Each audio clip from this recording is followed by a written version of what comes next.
Hello दोस्तों। आज हम करने वाले हैं CSS3। तो आज के लेक्चर से हमारी CSS3 शुरू हो जाएगी। CSS3 होती क्या है, इसका मेन पर्पस क्या है और ये कहाँ पे यूज़ होती है, आज के लेक्चर में हम ये डिस्कस करेंगे। तो फर्स्ट ऑफ ऑल CSS3 का मतलब क्या है, यानी कि CSS का मतलब क्या है। तो इसका मतलब है कैस्केडिंग स्टाइल शीट, ठीक है। तो इसका ये मतलब है, और ये यूज़ जो है HTML के अंदर होती है। विदाउट HTML ये हम कहीं पे भी इसको इम्प्लीमेंटेशन नहीं कर सकते, कहीं पे भी इसको यूज़ नहीं कर सकते। इसके बाद हमारे पास है कि वाई लर्न CSS। हम CSS को लर्न क्यों करते हैं, ठीक है। हम HTML के अंदर जितने भी हम टैग्स यूज़ करते हैं उनको हम स्टाइलिश करने के लिए हम HTML के अंदर CSS का यूज़ करते हैं।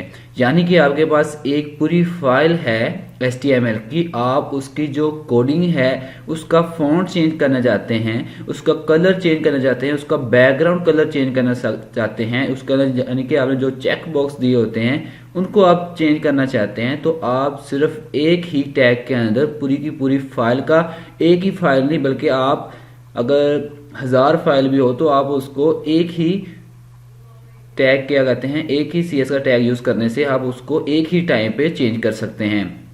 उसके बाद रिस्पॉन्सिव वेबसाइट है हमारे पास। तो रिस्पॉन्सिव जो वेबसाइट है हमारे पास, उसका क्या मतलब है कि पहले हम जैसा कि मोबाइल के अंदर कोई भी हम वेबसाइट को ओपन करते थे तो वो कैसे ओपन होती थी, जैसा कि PC के अंदर वेबसाइट जो थी उसको स्टाइल किया जाता था, ठीक है।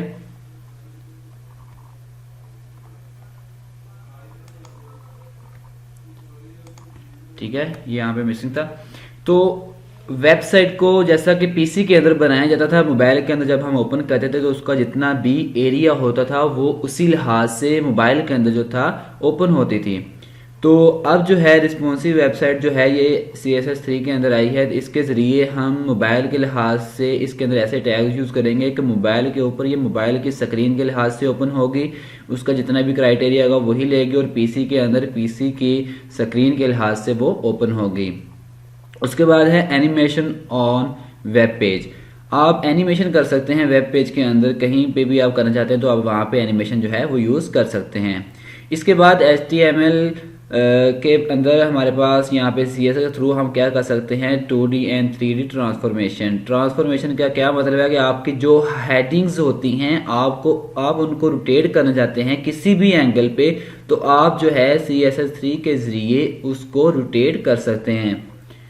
तो इसके बाद हमारे पास जैसा कि एक फाइल आपके पास ये मैं शो कर रहा हूँ, तो CSS की एक फाइल है, ठीक है, और HTML की आपके पास यहाँ पे 6 फाइल है। तो आप चाहते हैं कि आप इन 6 फाइल को एक ही टाइम पे CSS यूज़ करके आप चेंज करना चाहते हैं, इनका बैकग्राउंड कलर चेंज करना चाहते हैं, इनके आप फॉन्ट चेंज करना चाहते हैं, या फिर आप इनका जो है कोई भी जो अंदर स्टाइल क्रिएट करना चाहते हैं वो आप एक ही टाइम पे कर सकते हैं। यहाँ पे आपके 6 टाइप्स ऑफ फाइल्स की, या फिर 600 हो या 1000 हो, तो आप उनको एक ही टाइम पे चेंज कर सकते हैं। आपको दोबारा दोबारा हर फाइल के अंदर जाकर हर कोड को नहीं चेंज कर सकते। जैसा कि हम HTML के अंदर क्या करते थे कि हमें अगर किसी का बैकग्राउंड चेंज करना है तो हम उस टैग के अंदर जाते थे, तो उसके अंदर हम जाके एक जो है PG कलर का टैग यूज़ करते थे।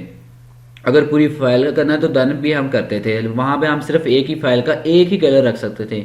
लेकिन हम यहाँ पे 1 नहीं 100 फाइल का हम एक ही टाइम पे जो है बैकग्राउंड कलर, उनके फॉन्ट, उनके अंदर जो भी स्टाइल आप लेके आना चाहते हैं आप एक ही वक्त में लेके आ सकते हैं। इसके बाद हम बात करते हैं कि हम इसके अंदर सॉफ्टवेयर कौन से रिक्वायर होंगे हमारे। तो इसके अंदर हमारे पास CSS एडिटर कौन से होंगे और ब्राउज़र कौन से होंगे। जैसा कि हम ये सेम टू सेम HTML की तरह ही है, जैसा कि उसके लिए हम ब्राउज़र और एडिटर यूज़ करते थे, इसके अंदर भी वही होंगे। तो इसके अंदर हमारे पास एडिटर कौन से होंगे, तो नोटपैड होगा हमारा सिंपल, ठीक है, नोटपैड प्लस प्लस होगा, और VS कोड होगा, सबलाइम होगा, ड्रीमवेयर, आप मैक और ठीक है इसको यूज़ कर सकते हैं। क्रोम, UC, फायरफॉक्स, ओपेरा, और जो भी आपके पास है इन 4 के ऊपर तो आप इस रिलैक्स होकर आप अपनी जो कोडिंग है उसको आप प्रैक्टिकली देख सकते हैं।